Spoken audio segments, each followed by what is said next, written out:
Sa dilim ng krimen, walang sino man ang ligtas.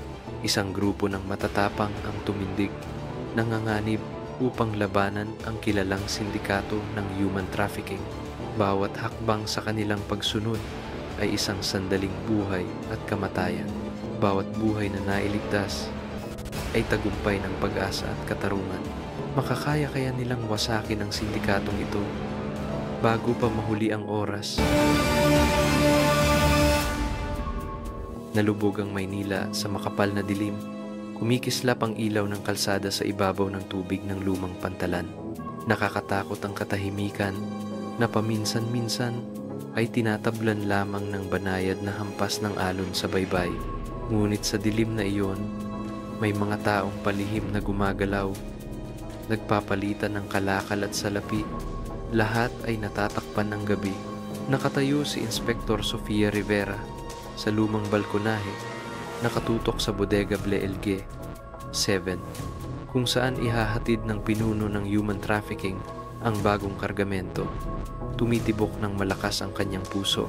Ito ang unang pagkakataon na direktang naobserbahan niya ang pinuno mula sa malapitan, at alam niyang kahit maliit na pagkakamali ay maaaring magdulot ng panganib sa buhay.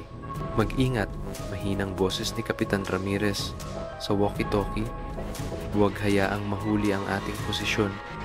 Kung mapansin niya, babagsak ang lahat. Huminga ng malalim si Sofia. Naamoy ang halimuyak ng langis ng makina na may halong alat ng dagat. Plano ngayong araw, mangalap ng ebidensya, tukuyin ang mga kasabwat, at i-record ang aktibidad ng human trafficking. Sa loob ng bodega, may grupo ng lalaki na nagbubuhat ng malalaking kahon. Ngunit alam ni Sofia na may mga biktima na nakakulong sa loob. Binabantayan niya ang bawat kilos. Maingat na tingin, mabilis na paglingon, kamay na mahigpit na nakakapit sa tanikala ng kahon. Grupo A, lapitan ang likurang pinto. Grupo B, pumunta sa harap. Bulong ni Ramirez. Kapag nagbigay ako ng senyas, sabay-sabay tayong umatake. Ramdam ni Sofia ang tibok ng kanyang puso, nakasabay ng hakbang ng kanyang mga kasamahan. Dapat perpekto ang lahat. Kahit isang maliit na ingay ay maaaring magbigay daan sa pagkakadiskubre. Humampas ang malakas na hangin na nagpabayo sa pinto ng bodega. Tumingala ang pinuno, malamig ang titig, ngunit walang senyales ng pag-aalinlangan. Huminga ng malalim si Sofia. Ito ang sandaling magtatakda ng lahat. Ngayon, senyas ni Ramirez. Pumasok ang team sa bodega. Tumagilid ang metal sa bawat banggaan, ngunit mabilis kumilos si Sofia. Nakatuon ang baril sa pinuno. May ilang kasabwat na nag-resist, ngunit ang maingat na paghahanda ng pulis ay mabilis silang nakontrol. Lumapit si Sofia sa pinuno. Naramdaman ang panganib, ngunit halata rin ang takot sa kanya. Pumapailan lang ang titig niya sa bawat kasapi ng grupo. Naghahanap ng pagkakataon na makatakas. Wala nang takbuhan, mariing sabi ni Sofia. Makipagtulungan ka na itala na ang lahat ng ebidensya. Matapos itali ang pinuno at mga kasabwat, mabilis na sinuri ng team ang mga kahon. Ilan ang may buhay na biktima, habang ang iba ay naglalaman ng mga dokumento, telepono, at kagamitan ng human trafficking. Binuksan ni Sofia ang bawat file. Mabilis na tiningnan ang listahan ng mga biktima at internasyonal na kontak. May sapat na tayong ebidensya para dakpin sila, sabay sigaw ni Ramirez, puno ng excitement. Pero kailangan pa ring iligtas ang iba sa ibang ruta. Nakangiti si Sofia. Ramdam ang bigat ng misyon. Ito ay panimulang hakbang lamang. Alam niyang mahaba pa ang laban na nangangailangan ng talino at tapang. Habang dinadala ang pinuno palabas, biglang may sasakyan na sumulpot. Sinusubukang hadlangan sila. Hindi nag-atubili si Sofia. Nagbigay ng senyas sa team na hatiin ang grupo. Isang bahagi para protektahan. Ang iba ay iligtas ang mga biktima. Ang mga busina at hakbang ay umalingaw-ngaw sa gabi, lumikha ng tensyong nakakahilo. Isang putok ang narinig, ngunit wala namang nasaktan. Pumuslit si Sofia para protektahan ang mga biktima at kasamahan, habang iniutos ang koordinasyon sa backup team. Matapos ang ilang minutong tensyon, tuluyang nakontrol ang lahat ng suspek. Pagdating ng madaling araw, dinala ang mga biktima sa shelter. Nakita ni Sofia ang takot sa kanilang mga mata, unti-unting naglalaho at pinalitan ng ngiti at pasasalamat. Tahimik niyang sambit, "Panimulang hakbang lamang ito, ngunit sa gabing ito, nabigyan sila ng pagkakataong mabuhay muli." Bumalik ang team sa headquarters. Pagod ngunit nagliliyab ang determinasyon sa mata. Alam ni Sofia, mahaba pa ang landas. Tukuyin ang mga internasyonal na kasabwat, tulungan ang paggaling ng biktima, at sirain ang buong human trafficking network. Patunay ito na mananaig ang katarungan. Bulong niya, nakatingin sa dagat ng gabi. At hindi kami titigil. Maagang umaga, ang sinag ng araw ay sumisilip sa mga lumang gusali sa Manila, ngunit hindi nito naalis ang dilim na nanatili sa isipan ni Sofia. Matapos ang tensyonadong gabi sa Pantalan, bumalik siya sa sentro ng pangangalaga sa mga biktima kasama ang investigative team, dala ang mga file, telepono at laptop na nakuha mula sa lider ng sindikato. Bawat file ay naglalaman ng maraming mahalagang impormasyon, listahan ng mga biktima, mga international contact number, at mga kahinahinalang transaksyon sa pananalapi. Kailangan nating tukuyin ang lahat ng ruta na ginagamit nila, sabi ni Ramirez, may seryosong tono. Hindi natin pwedeng hayaang makatakas ang kahit sino. Umupo si Sofia sa harap ng computer. Sinusuri ang bawat email, mensahe, at contact list. Isang IP address ang nagmumula sa Hong Kong, isang numero ay konektado sa Malaysia, at may mga link pa patungo sa Singapore. Lahat ng bakas ay nagpapakita na ang network na ito ay hindi lang lokal kundi may international na saklaw. Panahon na para tawagan ng Interpol, sabi ni Sofia. Ang mga mata ay kumikislap sa determinasyon. Kung hindi tayo makikipagtulungan, mawawala sila agad. Sa tanghali, nakatanggap si Sofia ng tawag mula sa International Police. Nakumpirma ang impormasyon. Ang ilang kasabwat ay umalis ng Manila at lumipat sa Hong Kong sa pamamagitan ng mga barko at commercial flights. Sa pamamagitan intelligence network, nalaman din nila na may ilang biktima na hindi pa naililigtas ay pinananatili sa mga lihim na bodega malapit sa Victoria Port. Kailangan nating kumilos agad, sabi ni Sofia sa grupo. Kung maaantala tayo, maaari silang dalhin sa ibang lugar. Agad na gumawa ng plano ang buong team. Isang grupo ang magpapatuloy sa loob ng bansa para iligtas ang natitirang mga biktima. Ang isa pang grupo ay makikipagtulungan sa Interpol at Hong Kong Police upang subaybayan ang mga internasyonal na kasabwat. Kusang loob na pinangunahan ni Sofia ang pangalawang grupo. Ang kaba at determinasyon ay halos hindi siya makapagpahinga buong hapon. Sa hapon na iyon, lumipad si Sofia at ang Special Task Force patungong Hong Kong. Ang masiglang lungsod na may neon lights na sumasalamin sa mga kanal ay nagbigay ng tanawin na parehong maganda at delikado. Dito, bawat kilos ay maaaring masubaybayan at anumang pagkakamali ay maaaring kapalit ng buhay. Hahatiin natin ang grupo sa 3 team. Ipinaliwanag ni Sofia sa isang temporary meeting room kasama ang local police. Ang Team A ay susubaybay sa warehouse number 4. Team B ay magpapatrolya sa mga pantalan. At Team C ay tututok sa mga hotel na madalas puntahan ng mga suspek. Pumayag ang Hong Kong Police sa kooperasyon. Nagbibigay ng impormasyon tungkol sa mga kahinahinalang lugar at legal support para masigurong hindi lalabag sa batas ang operasyon. Maingat na nirecord ni Sofia ang bawat detalye. Bawat maliit na impormasyon ay maaaring maging susi sa pagliligtas ng mga biktima. Sa unang gabi sa Hong Kong, minonitor ni na Sofia at ng grupo ang warehouse number 4, nababalot ng dilim. Ngunit ang ilaw mula sa security cameras at barcode scanners ay tumutulong sa kanila na masubaybayan ang bawat kilos. Isang grupo ng lalaki ang nagbubuhat ng malalaking kahon. Bawat isa ay mahigpit na nakasil. Nakilala ni Sofia ang pamilyar na kilos. Mahigpit ang pagkakahawak sa mga chain. Matay palihim na nagmamasid. Halatang may kaba. Ito na ang mahalagang sandali. Bumulong si Sofia sa walkie-talkie. Kailangang hintayin ang tamang oras. Hati-hati ang grupo sa mga strategic positions. Bawat galaw ay pinagplanuhan. Maingat na pinagmamasdan ni Sofia ang mga kahon. Napansin ang ilan ay bagong seal. Malamang ay naglalaman ng mga biktimang bagong nailipat mula Pilipinas. Biglang sumigaw ang alarma mula sa warehouse. Kinunot ni Sofia ang noo. Tila may suspetsa ang isa sa mga suspek na sila'y sinusubaybayan. Manatiling kalmado, utos niya. Hintayin lang ang senyales ko. Handa na ang Hong Kong Police na umatake. Nang magbigay si Sofia ng signal, sabay-sabay nilang inararo ang warehouse. Sinugpo ang mga suspek at binuksan ang mga kahon para inspeksyonin. Sa loob, may ilang biktima na bagong dumating. Natakot ngunit buhay pa. Maingat na pinalma ni Sofia. Ayos lang.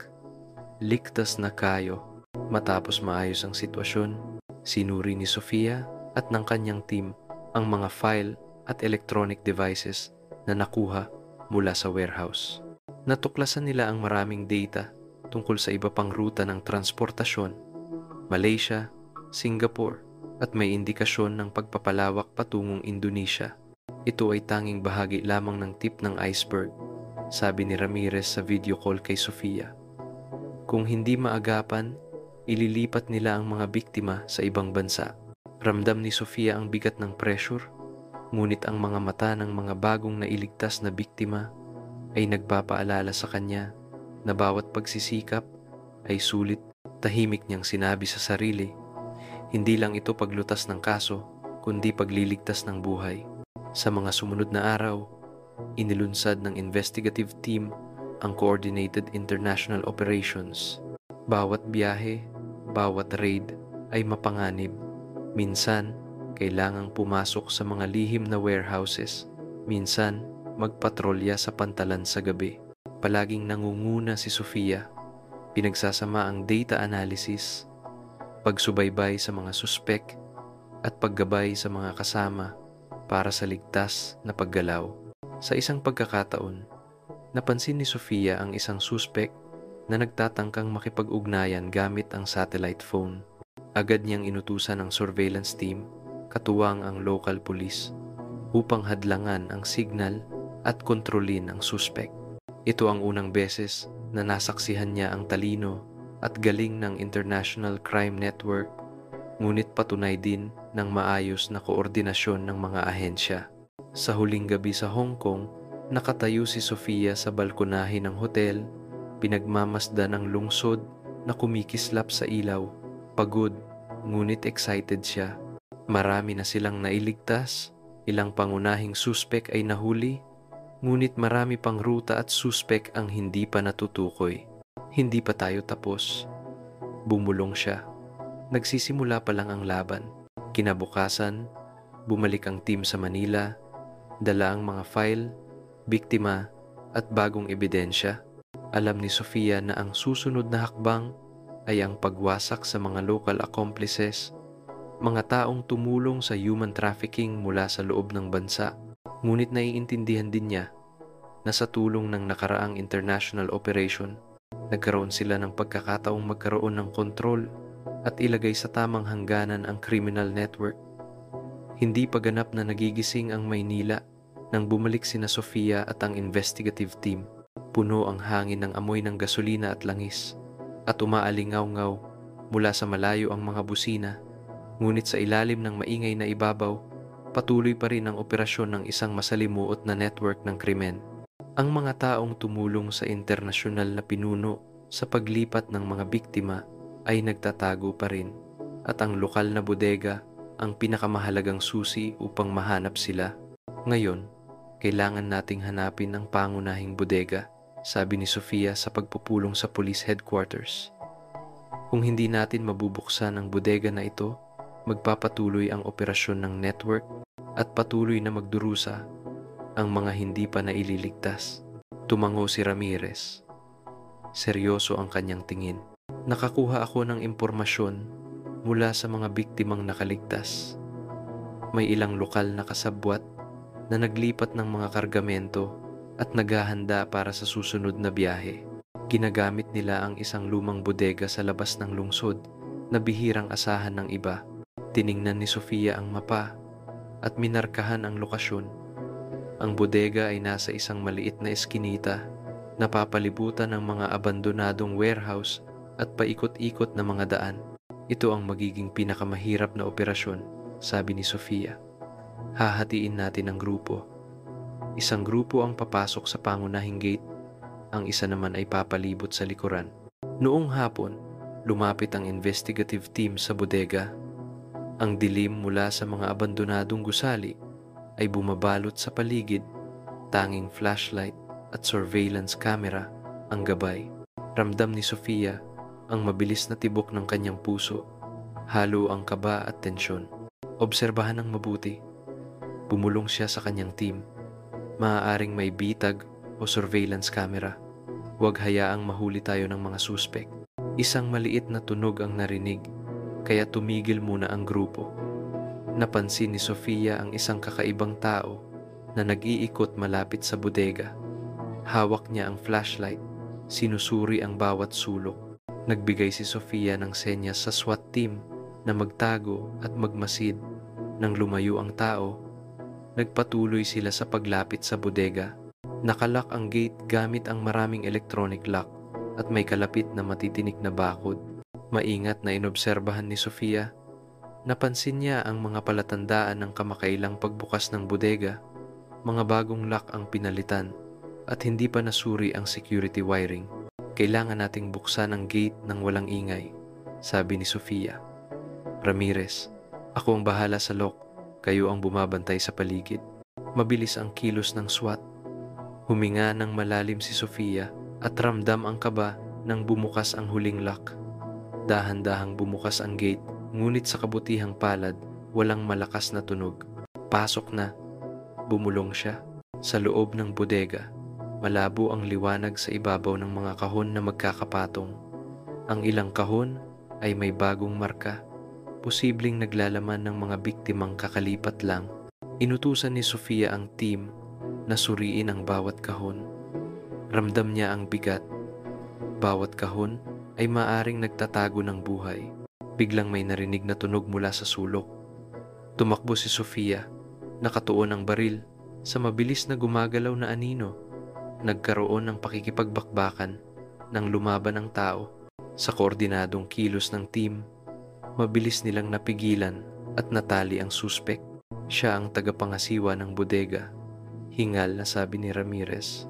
Kumuha tayo ng impormasyon mula sa kanya. Tiningnan ni Sofia ang suspek. Ramdam ang takot, ngunit may halong panganib. Alam niya na kung mai-interrogate, babagsak ang kanyang network. Habang ini-interrogate, isiniwalat niya ang lokasyon ng ibang kahon na may biktima, paraan ng transaksyon, at listahan ng mga kasabwat sa lokalidad. Maingat na tinitingnan ni Sofia at ipinapadala ang impormasyon sa rescue team para mailigtas ang mga biktima. Kailangan nating magmadali, sabi ni Sofia. Kung mahuli tayo ng ibang suspek, maaring ilipat nila ang mga biktima sa ibang lugar.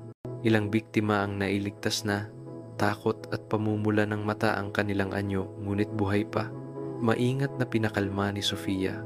Huwag kayong mag-alala. Ligtas na kayo. Hindi namin hahayaang may masama pa. Habang sinusuri ang bodega, natuklasan ni Sofia ang mga tala, listahan ng telepono at password. Sa impormasyong ito, maaari niyang subaybayan ang buong lokal na network at koneksyon sa mga internasyonal na suspek. Ito ang mahalagang susi upang tuluyang masira ang human trafficking ring. Hindi lang natin ililigtas ang mga biktima. Binigyang diin ni Sofia, kailangan din nating sirain ang buong transport system at ang mga pinuno. Pumayag ang team. Malinaw ang determinasyon sa kanilang mga mukha. Alam nilang bawat minutong pagkaantala ay maaaring panganib sa buhay. Noong gabi, naka-lockdown ang bodega at nakabantay ang investigative team at lokal na pulis, siguradong walang makakatakas. Hindi umalis si Sofia sa monitor. Sinusubaybayan ang bawat kilos sa paligid. Alam niya, ito ang pinakamahalagang hakbang sa domestic operation. Biglang tumunog ang telepono mula sa command center. Sofia, may ulat kamakailan tungkol sa isang truck na pinaghihinalaang may kargang biktima na lumalabas ng lungsod. Agad nag-utos si Sofia sa pursuit team. Nagkaroon ng tensyonadong habulan sa makipot na kalsada. Sinusuri ng flashlight ang bawat madilim na sulok. Nang mahadlangan ng truck, mabilis nilang nailigtas ang karagdagang biktima. At sa pagkakataong ito, natuklasan nila ang mga dokumento na may kaugnayan sa internasyonal na human trafficking. Tama ang ating ginagawa, sabi ni Sofia, pagod ngunit determinado. Wala nang puwang ang network na ito para magtago. May mahina ngunit tuloy-tuloy na ulan sa paligid ng Manila, bumubuo ng mga paddle na sumasalamin sa ilaw ng mga poste. Nakatingin si Sofia sa bintana ng police station, pinagmamasdan ang bodega na bagong nailigtas. Sa loob, ang mga biktima ay tila natataranta, ngunit ligtas, ngunit hindi mapakali ang isip niya. Alam niyang sa likod ng bodega, ang mga kriminal ay patuloy na gumagalaw, nagpaplano ng pagtakas o naghahanda para sa susunod na shipment. Hindi pa tayo tapos ngayong gabi, sabi ni Sofia kay Ramirez at sa investigative team. Nasa labas pa rin ang mga international leaders. Bawat oras na lumilipas ay pagkakataon para ipagpatuloy nila ang krimen. Tumango si Ramirez. May matinding titig. Naipon ko na ang data mula sa bodega at sa mga nailigtas na biktima. May ilang kahina-hinalang lugar sa mga domestic roads kung saan maaaring huminto ang mga lihim na truck.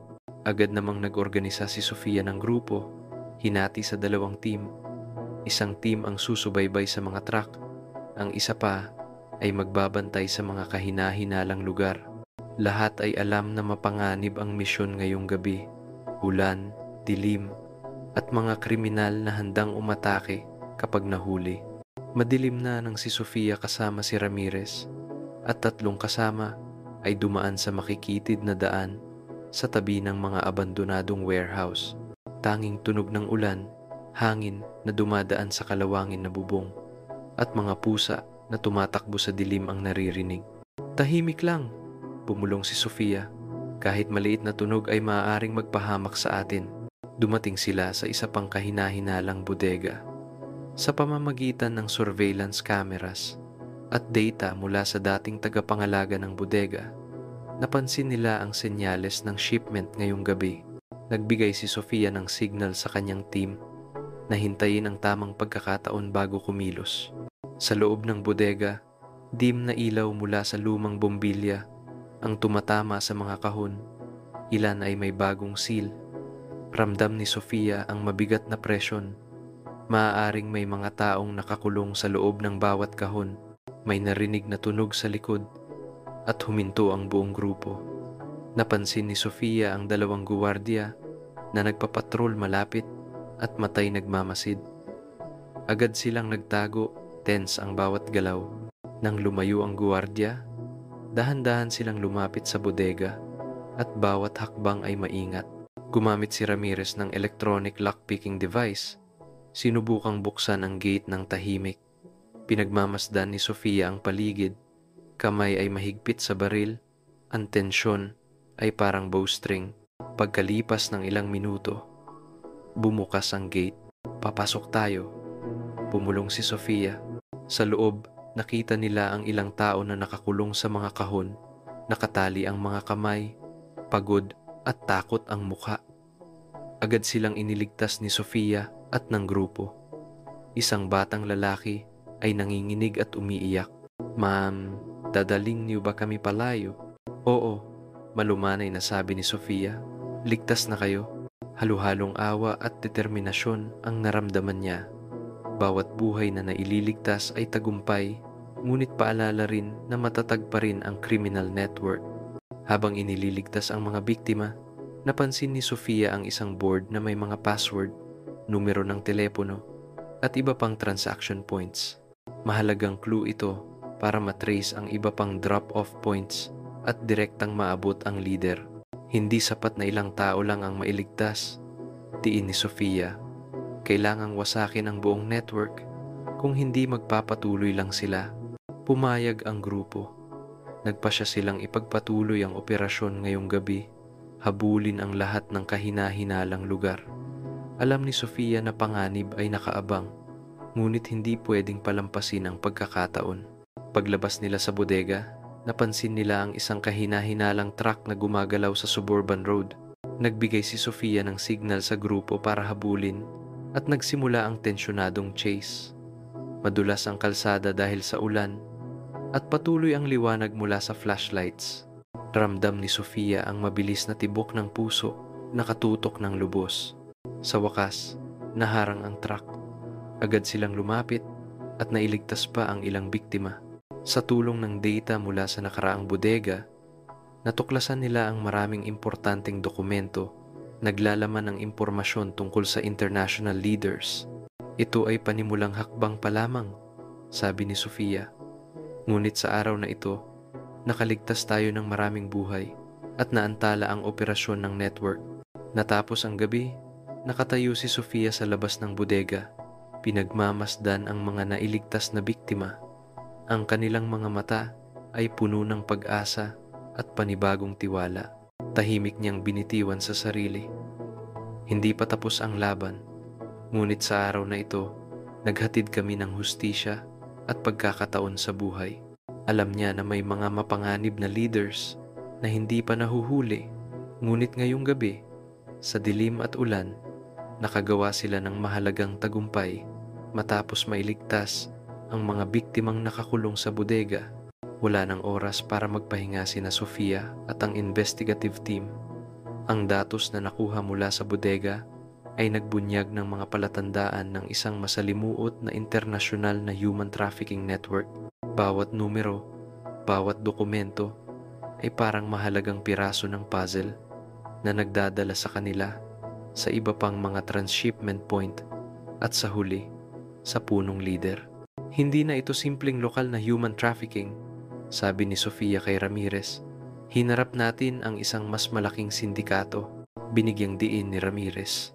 Natukoy ko na ang ilang bank account at numero ng telepono na konektado sa mga international na suspect. Kung susubaybayan natin ito, maaari nating mahanap ang susunod na transshipment warehouse. Alam ni Sofia na kritikal ang misyon ngayong gabi. Hatiin nila ang grupo. Isang team ang patuloy na nagbabantay sa mga kahina-hinalang lugar. Ang isa naman ay sumusubaybay sa galaw ng mga suspect. Walang sino mang nagkaroon ng margin para sa kapabayaan. Ang panganib ng ambush at biglaang atake ay palaging naroroon. Madilim ang paligid, maulang bahagya sa mga liblib na kalsada. Dumadaan si Sofia, kasama ang team, sa mga suburban na daan ng Manila. Pinapalibutan ng dilim ang lahat na nagbibigay daan sa mga kriminal na kumilos. Ngunit nagiging kapaki-pakinabang din para sa kanilang lihim na paggalaw. Tahimik lang tayo, bumulong si Sofia. Kahit maliit na tunog ay maaaring magpapaalam sa kanila na binabantayan natin sila. Nilapitan nila ang isang abandonadong bodega kung saan, ayon sa datos, posibleng inihahanda ang isang international shipment. Maayos ang pagkakaayos ng mga bagong kahon, ngunit ang malabong ilaw at palatandaan ng galaw ay nagpapakita na ito ay mahalagang lokasyon. Habang nag-oobserba mula sa labas, napansin ni Sofia ang dalawang tao na nag-iikot. Mabilis silang nagtago sa dilim, huminga ng dahan-dahan at naghanda sa aksyon. Ginamit ni Ramirez ang electronic lockpick para buksan ang gate, habang si Sofia ay nakatayo sa tabi, hawak ang baril, tensyonado. Pagkalipas ng ilang minuto, bumukas ang gate at tahimik silang pumasok sa loob. Sa loob, nagkakatayong mga kahon. Ang ilan ay may bagong marka at posibleng naglalaman ng tao o iligal na kalakal. Nagbigay si Sofia ng senyas sa team na dahan-dahang lumapit, pinagmamasdan ang bawat detalye. Bawat kahon ay posibleng may tao, bumulong si Sofia. Dapat agad tayong mag-rescue. Sinimulan nilang buksan ang bawat kahon at iligtas ang mga nanginginig na biktima. Isang batang babae, Hindi hihigit sa 10 taon, mahigpit na yakap ang luma niyang teddy bear. Umiiyak. Dadaling mo ba kami? Oo, ligtas na kayo, pinakalma ni Sofia. Walang sino man ang makakasakit sa inyo muli. Habang nagliligtas, natuklasan ni Sofia ang isang mahalagang folder, mga password, numero ng telepono, at lokasyon ng iba pang shipment. Ito ang susi para masubaybayan ang buong international network. Hindi natin pwedeng iligtas lang ang ilan, sabi ni Sofia sa grupo. Kailangan nating wasakin ang buong sindikato. Biglang may nakita silang truck na lumalabas sa bodega. Nagbigay si Sofia ng senyas sa pursuit team. Basa at madulas ang kalsada dahil sa ulan. Habang patuloy na nagsisilip ang flashlight sa dilim, nagkaroon ng tensyonadong habulan, mabilis at mapanganib bawat segundo. Sa wakas, naharangan ng truck. Agad nilang nailigtas ang karagdagang biktima, kasabay ng pagkuha ng maraming mahahalagang dokumento tungkol sa mga internasyonal na lider ng sindikato. Panimulang hakbang pa lamang ito, sabi ni Sofia, pinagmamasdan ang mga naligtas na biktima. Ngunit sa araw na ito, marami na tayong nailigtas at nawasak na ang ilang bahagi ng network. Noong gabi, nakatayo si Sofia sa labas ng bodega, tinitingnan ang mga bagong naligtas. Ang kanilang mga mata ay puno ng pag-asa. Tahimik niyang sambit. Hindi pa tapos ang laban, ngunit ngayon, naibigay natin ang katarungan at pagkakataong mabuhay sa marami.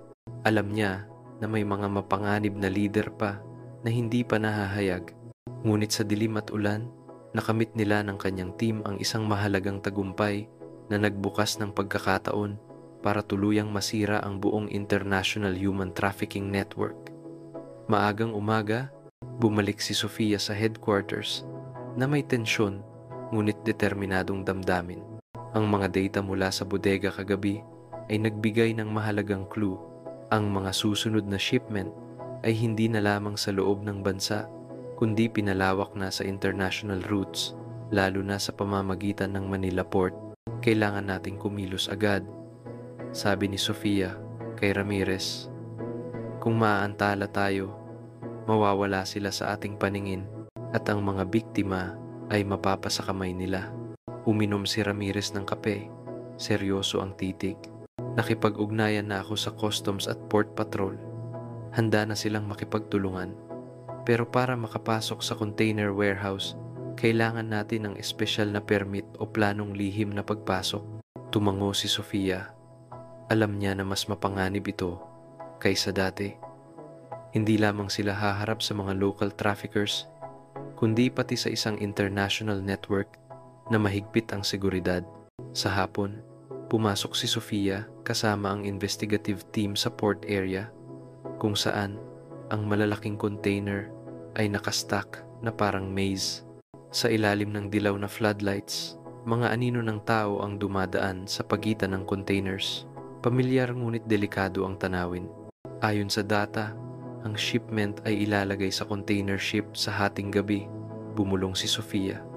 Isang pagkakataon lang natin para pigilan ito. Hinati ang grupo sa 2 team. Isang team ang magbabantay sa mga entry at exit points ng port. Ang isa naman ay papasok mismo sa container warehouse. Pinangunahan ni Sofia ang entry team. Dahan-dahang lumalapit sa mga containers na nakamark sa data. Sa dilim, ang tunog ng alon at hangin ay humahalo sa ingay ng container trucks. Kailangang tahimik na kumilos ni Sofia at ng team upang hindi mahuli ng mga guwardiya. Isang maliit na pagkakamali ay maaring magpalugi sa buong plano. Tingnan ninyo, itinuturo ni Ramirez ang grupo ng guwardiya na nagche-check ng mga dokumento. Kailangang hintayin nating lumipas sila.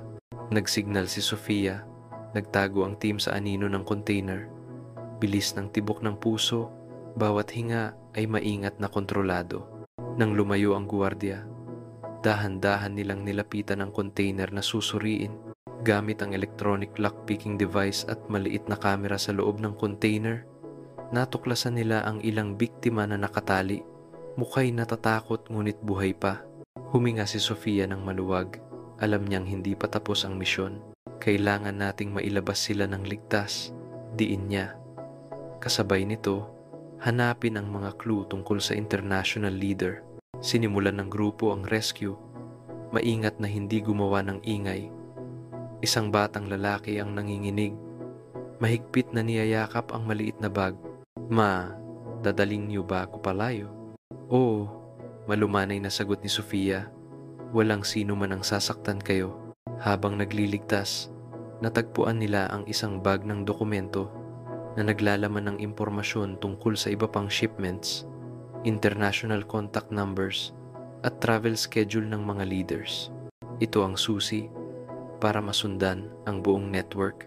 Habang magtatanggal na, bumalik ang isang guwardiya at napansin ang tao sa loob. Nagsignal si Sofia sa team na manahimik, tensyon ang mga mata. Unti-unti siyang umatras sa anino ng container. Hawak ang baril. Lumapit ang guwardiya. Ngunit sa coordinated tactic, nagpakawala si Ramirez ng sound device na nagdulot ng distraction. Ginamit ng team ang pagkakataon para ligtas na makalabas. Nakaligtas tayo, huminga si Sofia. Pero ngayon, mas mahalaga ang data na nakuha natin. Pagdating ng liwanag ng araw, ni-review nila Sofia at ng team ang bagong impormasyon. Mga passwords, telepono, at international drop points ay naitala. Unti-unti, nabuo ang mapa ng International Human Trafficking Network. Ito ang unang pagkakataon na nakita ko ang network na ito na kasing sofistikado, sabi ni Ramirez. Konektado sila sa maraming bansa. Naglilipat ng biktima sa pamamagitan ng port, airport, at land routes. Tumingin si Sofia sa mapa, determinadong titig. Kailangan nating wasakin ang buong network na ito. Bawat oras na naantala, isang buhay ay nasa panganib. Nagpasya ang grupo na planuhin ang sabay-sabay na raid sa maraming drop points. Hindi lang maililigtas ang mga biktima, kundi masusubaybayan din ang international leaders. Ito ang magiging pinakamalaking operasyon na kanilang isasagawa. Gabi iyon, nakatayo si Sofia sa tabing port, pinagmamasdan ang mga container na nakastack sa ilalim ng dilaw na ilaw. Tahimik niyang binitiwan sa sarili. Hindi pa tapos ang laban. Pero ngayon, may sapat na tayong clue para maabot ang pinagmulan. Sa puso niya, halo ang kaba at determinasyon. Napaka-sophisticated ng network, ngunit sa data at maayos na strategy, may pagkakataon silang makamit ang hustisya at mailigtas pa ang maraming buhay. Nakatayo si Sofia sa harap ng campaign map, matay nakatutok sa mga international transshipment points na natukoy ng team. Ipinakita ng datos mula sa container warehouse kagabi na ang human trafficking network ay hindi lamang aktibo sa Pilipinas, kundi pati na rin sa mga karatig bansa na may ilang leader na nagtatago at kumokontrol sa mahahalagang transshipment points. Ito na ang tanging pagkakataon upang wasakin ang buong network, seryosong sabi ni Sofia. Dapat sabay-sabay nating atakihin ang lahat ng transshipment points. Tumango si Ramirez. Nakipag-ugnayan na ako sa international forces. Kung magkokoordina, mahaharang natin sila bago pa man mailipat ang mga biktima sa ibang bansa. Detalyado ang plano. Bawat grupo ay may assigned na area mula sa mga port, airport, hanggang sa mga lokal na warehouse. Pinangunahan ni Sofia ang infiltration team sa container warehouse, kung saan maraming biktima ang nakakulong. Bago umalis, pinaalalahanan niya ang team. Walang sino mang dapat maging pabaya. Bawat hakbang ay dapat eksakto.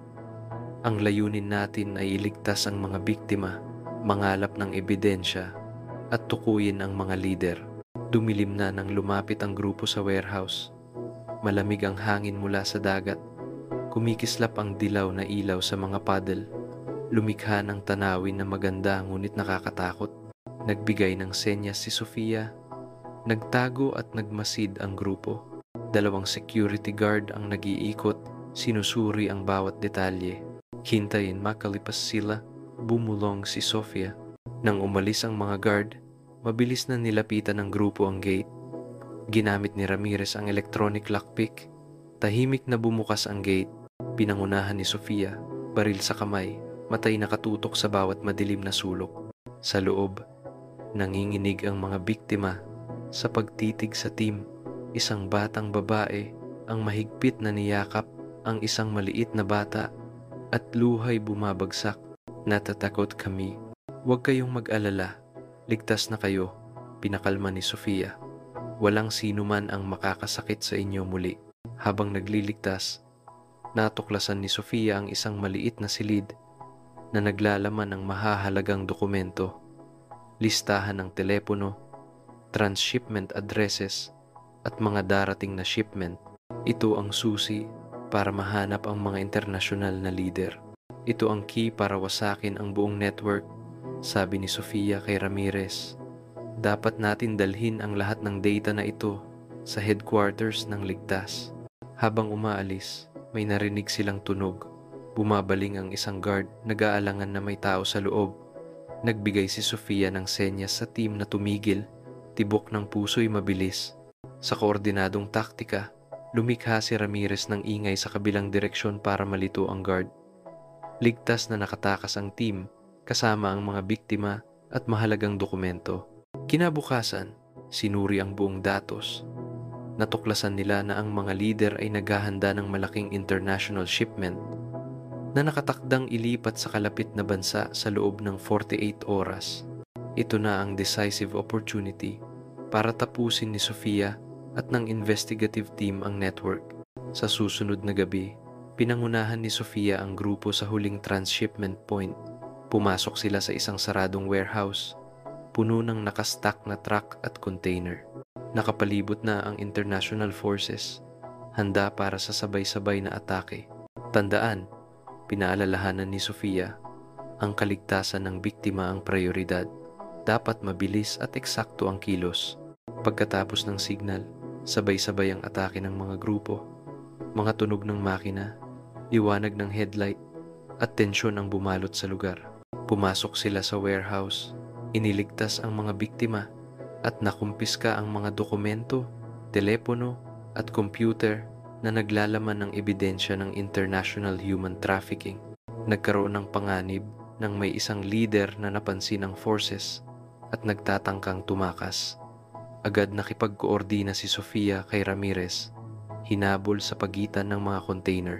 Sa papalabong ilaw, nahuli at nakontrol ang dalawang natitirang leader. Lahat ng biktima ay nailabas ng ligtas. Nagawa natin ito. Huminga si Sofia ng malalim. Matay nagliliwanag pa rin ng determinasyon. Mabubuwag ang buong network na ito. Sa mga sumunod na araw, tinulungan ng datos na makumpiska ng international police ang lahat ng international na leader. Ang mga biktima ay gumaling, nabigyan ng medikal na pangangalaga at proteksyon. Pagdating ng gabi, nakatayo si Sofia sa labas, pinagmamasdan ng mga naligtas. Pagod ngunit kontento ang kanyang tingin. Alam niya na naipamahagi ang katarungan, ngunit ang laban kontra human trafficking ay hindi pa tapos. Bawat buhay na nailigtas ay isang tagumpay, bulong niya sa sarili. At hindi tayo titigil sa pakikipaglaban para sa mga biktimang hindi pa marinig ang tinig. Sa dilim, kumikislap ang ilaw mula sa pantalan sa tubig at napagtanto ni Sofia na ang liwanag ng pag-asa ay laging nandyan kahit sa gitna ng kadiliman ng krimen sa mundo. Ang sinag ng araw ay sumisilip sa mga bintana ng International Police Headquarters, ngunit hindi pa rin bumabangon si Sofia sa kanyang mesa. Sa harap niya ay mga tambak ng file, listahan ng mga biktima, mga na-hold na shipment, at impormasyon tungkol sa mga leader na patuloy na nagtatago. Ang nakaraang raid ay matagumpay, ngunit ito ay simula pa lamang ng mahabang proseso. Sofia, nakasira tayo ng malaking bahagi ng network. Pumasok si Ramirez na may hawak na tasa ng kape. Pero may gusto akong sabihin. Ipinapakita ng data na may ilang aktibong miyembro pa rin at naghahanda sila ng iba pang ruta. Kumikinang ang mata ni Sofia. Seryoso ang ekspresyon. Ibig sabihin, huminga siya ng malalim. Hindi pa tapos. Kailangan nating subaybayan ang bawat kilos nila. Kung hindi, magiging walang saysay ang lahat ng ating pagsisikap. Habang sinusuri ng team ang data, may bagong impormasyon na ikinagulat ng lahat. Ilang nailigtas na biktima ang nagsabi na may mga taong nasa likod ng network na hindi nakalista sa anumang dokumento o telepono. Napaka-discreet nila, gumagamit ng peking identidad at may komplikadong international communication network. Mga multo sila, sabi ni Sofia. Nanginginig ang tinig dahil sa tensyon at determinasyon. Alam nila na naputol natin ang isang bahagi ng network, kaya mabilis silang kumikilos ngayon, napakadelikado. Tumango si Ramirez at tumingin sa mapa na nagpapakita ng ruta ng mga target. Kung hindi tayo kikilos agad, makakalusot sila sa international reach. Tumayo si Sofia at naglakad sa silid. Alam niya na sa pagkakataong ito, hindi lang taktika ang kailangan, kundi pati intelligence strategy at koordinasyon sa maraming bansa. Ang kahit maliit na pagkakamali ay maaaring magresulta sa kamatayan ng mga nakapiit na biktima.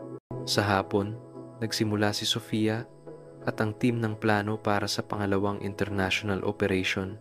Sa pagkakataong ito, hindi lang bodega o port ang target, kundi makikipagtulungan rin sila sa security forces sa mga airport, land routes, at border areas.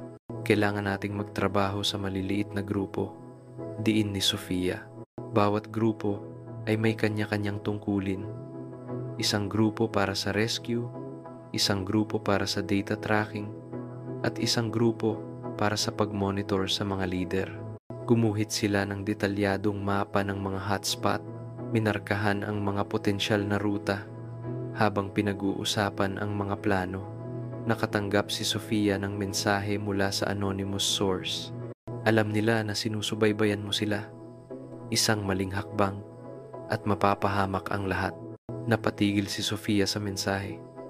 Ito ang unang pagkakataon na na-realize niya na ang kalaban ay hindi lamang sopistikado, kundi direktang nagbabala.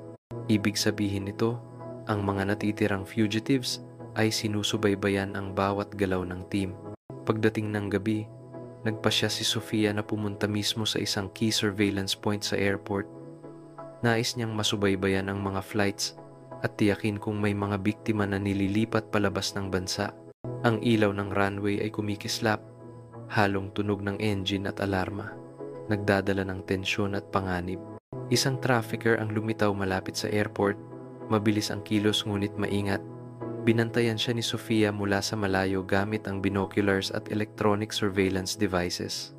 Nakipag-ugnayan ang suspect gamit ang encrypted phone. Ilang linya lang ang narinig ni Sofia upang malaman na ito ay isang mahalagang bahagi ng international network. Kung mahuli natin siya, magkakaroon tayo ng pagkakataon na sirain ang buong network. Bumulong si Sofia, mahigpit ang hawak sa phone. Ipinatupad ang plano. Ang surveillance team ay hinati sa maliliit na grupo, nakipagkoordina sa international security forces. Maingat na isinasaalang-alang ang bawat hakbang. Isang pagkakamali ay maaaring mailagay sa panganib ang mga biktima. Hintayin ang signal ko, sinali ni Sofia. Walang sino man ang gagalaw bago sabay-sabay ang aksyon. Matapos ang halos 30 minutong tensyon, lumabas ang signal. Sabay-sabay na umatake ang mga grupo. Ilang humuli sa trafficker, ang iba ay nag-rescue sa natitirang biktima, at ang iba ay nag-collect ng mahalagang data. Ang halakhakan, tunog ng makina, at ilaw mula sa headlights ay naghalo sa isang magulong eksena, ngunit natupad ang plano. Matapos ang raid, nakuha ng team ang maraming mahalagang impormasyon, transport schedules, identities ng mga leader, at mga secret transfer points. Alam ni Sofia na ito ay malaking hakbang, ngunit may bagong hamon na rin. Marami na tayong data, pero may mga hindi pa nahuhuli, sabi ni Ramirez. Gumagalaw sila ng hiwa-hiwalay, gumagamit ng maraming international channels. Huminga si Sofia, tumingin sa labas. Napagtanto niya na ang labang ito ay hindi lamang pambansa, kundi pandaigdig. Bawat hakbang ay dapat maingat, Bawat desisyon ay makaaapekto sa buhay ng marami. Sa kalagitnaan ng gabi, nag-isa si Sofia, binuksan ang mapa at nireview ang lahat ng data. Ang mga nailigtas na biktima ay unti-unting nakakabawi, ngunit alam niya na marami pa ang hindi pa naililigtas. Nagliyab ang kanyang determinasyon. Hindi tayo titigil. Kahit gaano pa kabilis o sopistikado ang network, kahit gaano pa delikado ang kalaban, hahanapin ko sila at ilalabas sa liwanag. Sa dilim ng gabi, napagtanto ni Sofia na ang maliliit na hakbang, pagtitiyaga at determinasyon ang bumubuo ng tunay na pagbabago. Tahimik niyang binitiwan, bawat nailigtas na biktima ay tagumpay at bawat maliit na hakbang ay nagdadala sa kanya ng mas malapit sa hustisya. Nakatayo si Sofia sa tabi ng bintana ng International Police Headquarters, matay nakatutok sa screen na nagpapakita ng galaw ng mga suspect. Ang huling leader na kilala bilang Shark ay umalis na mula sa isang transshipment point sa karatig bansa at tumawid sa hangganan sa pamamagitan ng lupa. Ito ang huling pagkakataon ng team upang tuluyang wasakin ang buong international human trafficking network. Kailangan nating kumilos ngayon, sabi ni Sofia, puno ng determinasyon. Kung makakatakas siya ngayon, masasayang lahat ng pagsisikap natin. Agad na nakipag-ugnayan si Ramirez sa mga international colleagues, nag-coordinate ng blockade sa mga border points, airport at port. Ang mga natitirang biktima ay nakulong sa lugar na ito sa kabundukan. Analisa ni Sofia sa datos. Kailangan nating hatiin ang puwersa. Isang grupo para habulin si Shark, isang grupo para iligtas ang mga biktima, at isang grupo para bantayan ang buong ruta. Pagdating ng gabi, pinangunahan ni Sofia ang infiltration team sa isang makapal na gubat malapit sa hangganan, kung saan natukoy ng intelligence ang warehouse ng mga biktima at sasakyan ni Shark. Madilim ang paligid, tanging liwanag ng buwan na sumasala sa mga dahon ang nagpapakita ng nakamamanghang ngunit nakakatakot na tanawin. Mag-ingat, paalala ni Sofia. Bawat hakbang ay maaaring mapanganib. Tahimik na gumalaw ang grupo gamit ang GPS at infrared cameras. Ang kaluskos ng dahon ay nagdulot ng tensyon, ngunit nanatiling kalmado si Sofia, matay nakatutok sa bawat detalye. Malapit na tayo, bumulong si Ramirez. May nakita akong truck na gumagalaw sa paligid. Nang lapitan nila, natagpuan ang mga biktima sa loob ng nakasarang truck. Isang batang babae ang tumingin kay Sofia at sa team, luhay bumagsak. Pakiusap, iligtas niyo kami. Huwag kayong mag-alala. Ligtas na kayo. Pinakalma ni Sofia habang binubuksan ang lock ng truck. Walang sino man ang makakasakit sa inyo muli. Agad nilang nailigtas ang mga biktima. Ngunit natuklasan din na malapit si Shark kasama ang 2 bodyguard. Handa nang tumakas sa ibang bansa. Nagbigay si Sofia ng senyas at ang grupo ay agad humati. Kalahati para protektahan ang mga biktima, kalahati para habulin ang leader.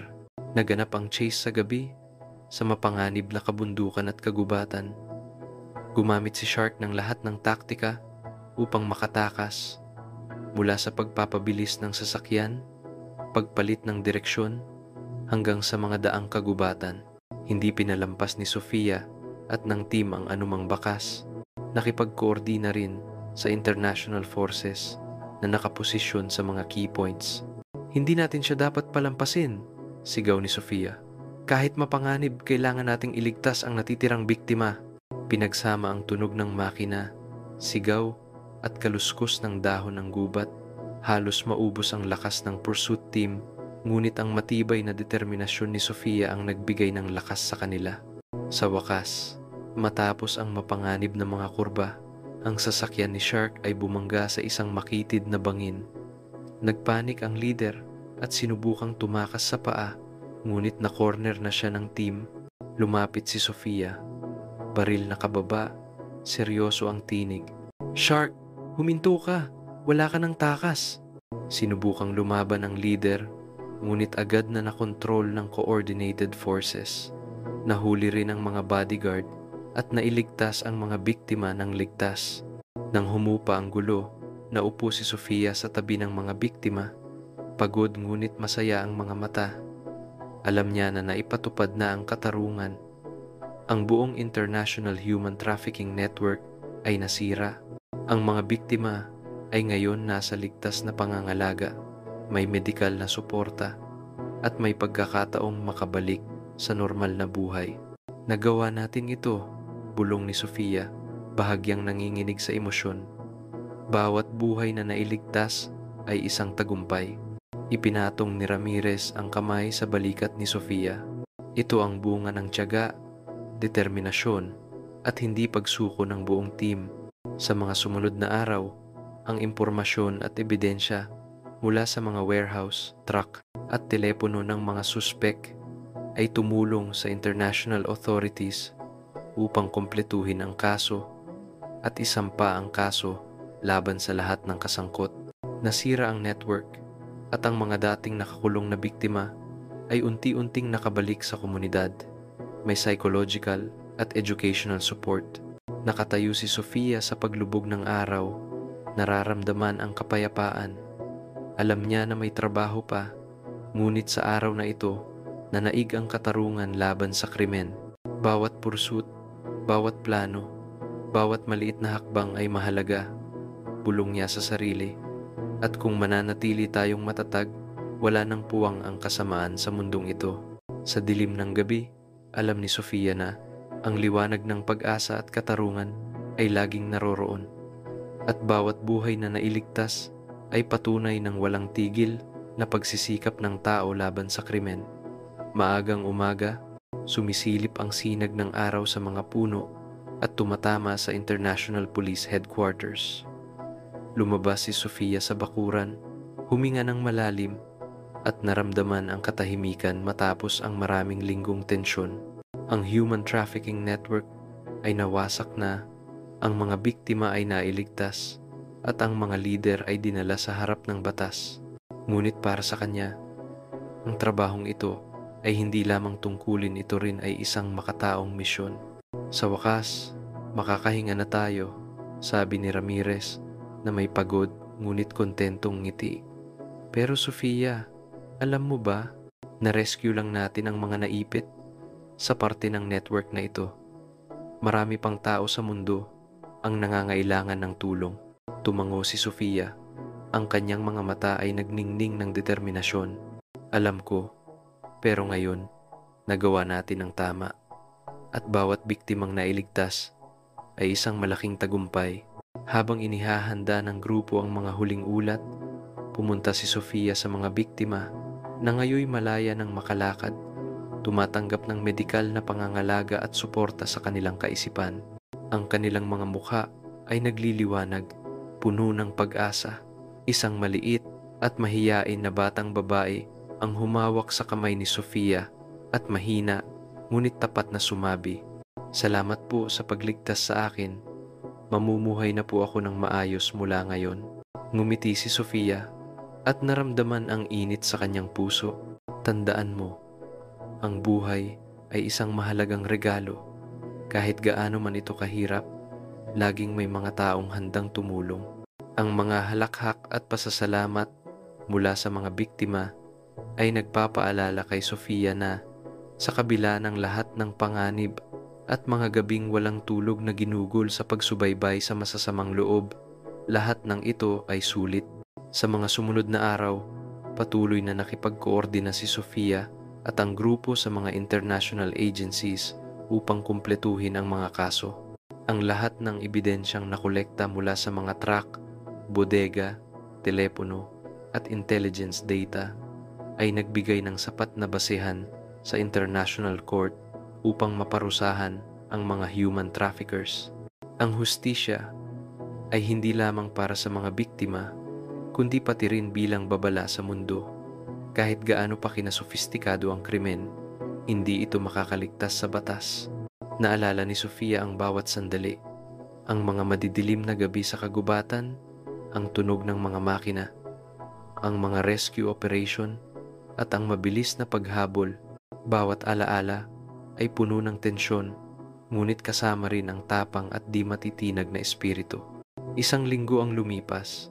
Bumalik si Sofia sa headquarters, hindi para magplano o maghabol, kundi upang masulyapan ang mga resulta ng kanilang trabaho. Naipadala na ang mga huling ulat at natanggap na ng mga international team ang pasasalamat mula sa mga biktima. Isang kapayapaan ang bumalot sa paligid, ngunit alam ni Sofia na ang laban kontra krimen ay hindi pa tapos. Lumabas siya sa bakuran, tinanaw ang sinag ng umaga, at tahimik na nag-isip. Kahit maraming kadiliman sa mundong ito, ang liwanag ng hustisya at pagkakawang gawa ay palaging mananatili. Bawat maliit na kilos, bawat tamang desisyon ay nag-aambag sa pagbabago. Ilang buwan ang lumipas. Sa isang seremonya bilang paggunita sa mga biktima, inimbitahan si Sofia na magsalita. Tumayo siya sa entablado, tinitingnan ng mga tao ang mga mukha na minsang nagdusa, ngunit ngayon ay nailigtas at gumaling. Malakas at puno ng damdamin ang kanyang boses. Ang buhay ay laging puno ng hamon at ang krimen ay laging naroroon. Ngunit hindi rin tayo kulang sa pagkakataong gumawa ng tama. Bawat nailigtas na biktima, bawat masamang loob na naparusahan ay patunay na ang hustisya ay buhay. Maniwala kayo, ang isang matapang at determinadong aksyon ay kayang baguhin ang buong buhay. Palakpakan ang tumunog sa buong lugar. Ang mga mata ng mga tao ay kumikislap sa pag-asa. Alam ni Sofia na ang mga dating bilanggo, ang mga nakaranas ng sakit at pang-aapi, ay mayroon na ngayong pagkakataong mabuhay muli. Ito ang pinakamatamis na gantimpala, ang kaligayahan at kalayaan ng tao. Pag-uwi mula sa seremonya, naupo si Sofia sa tabi ng bintana, humigop ng mainit na kape at pinanood ang lungsod na unti-unting gumigising. Ngumiti siya, pinikit ang mga mata sandali at tahimik na binitiwan. Natapos na ang paglalakbay na ito, ngunit ang misyon ay nagpapatuloy. Bawat bagong araw, bawat buhay na nangangailangan ng tulong ay isang pagkakataon para gumawa ng tama. Ang hustisya, tapang, at pagtitiyaga ay palaging magiging gabay. Sa lilim ng hapon, naunawaan ni Sofia na ang buhay ay laging nangangailangan ng mga taong handang tumayo at lumaban para sa tama. Kahit gaano man kahirap, ang pag-asa at pagkakawang gawa ay laging mananaig sa kadiliman. Ang kwento ni Sofia at ng investigative team ay nagpapaalala. Ang hustisya at pagkakawang gawa ay may napakahalagang halaga. Bawat aksyon, kahit maliit, ay maaaring magdulot ng malaking pagbabago. Kahit maraming kadiliman sa mundo, ang mga taong may tapang at prinsipyo ay magiging ilaw na gumagabay. Ang tapang, determinasyon, at malasakit ay ang pinakamahalagang kayamanang maibabahagi ng tao sa isa't isa. Nagtatapos ang kwento sa imahe ni Sofia na nakatingin sa tahimik na kalye, kung saan ang mga biktima ay namumuhay ng malaya at masaya, at nagpapaalala sa mga manonood na minsan ang pinakamalaking tagumpay ay hindi lang ang paghuli sa mga kriminal, kundi ang pagbibigay ng pag-asa at pagkakataong mabuhay sa mga dating naiwan.